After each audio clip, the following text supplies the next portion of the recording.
I was scrolling through TikTok the other day and I came across a video talking about Project 25.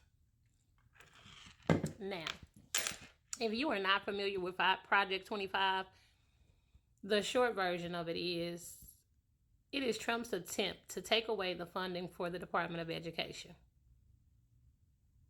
Now, that is just one of the many things that is listed in Project 25 that could have a huge effect on many people. Now, I would advise that everybody go read it for yourself and not just take the words of people on TikTok. So with that, it made me think about, well, what if this really went into play? How would it affect education? How would it affect the students that we serve? Now, a lot of people might be like, so what? I'm done with education. We have a teacher shortage. It's no secret. We see the videos, teachers quitting every day. We also see the videos of why teachers are quitting every day when we see that these kids can't keep their hands to themselves. Now, though we deal with a lot as teachers, a lot of us are here because we care. We are passionate about what we do. We went to school for this. We got degrees in this. I currently have a master's and a bachelor's degree in early childhood education, and then currently have completed my second semester of my PhD program. So for me, this is more than just a paycheck, because clearly teachers don't get paid enough, but it is my passion. So when I see things like, let's take away the funding for the education department and disperse it to other departments. So that means education can land in the hands of some department who knows nothing about education or cares very little about education. And to me, I'm like, well, what does that mean?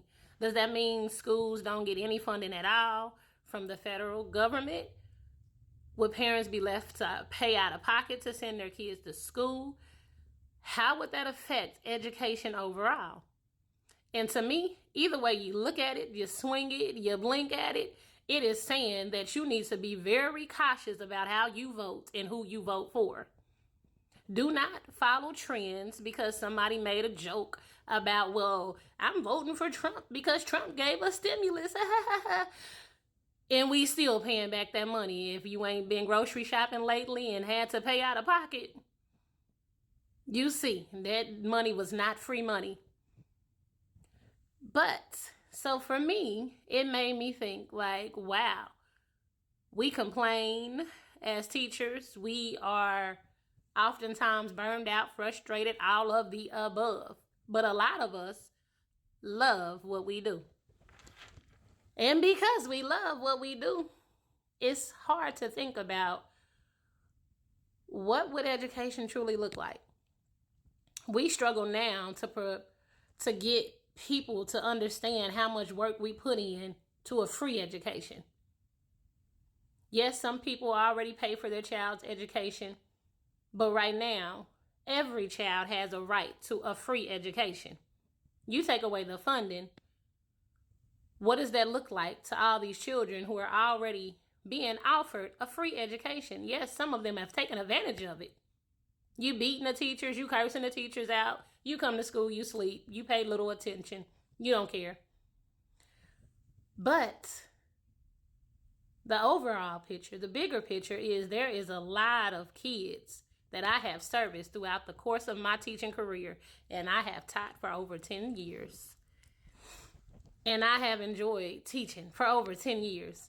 And I think about my this year class that just completed to go on to kindergarten, and 80% of my children were fluently reading.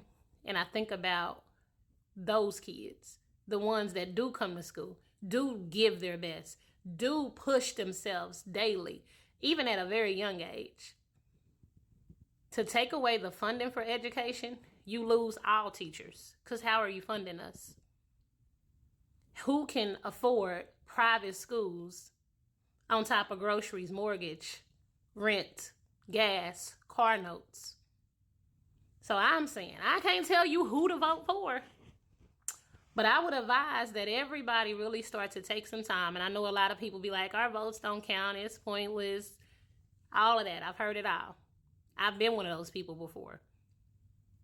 But I would advise everybody to pay attention to the politics and what's going on and what's being said before you decide whether or not you're going to vote at all, or before you vote. Take the time, pay attention. Do you really want to be at home with your child 365 days a year, homeschooling them? You better vote right, correctly. Think about it.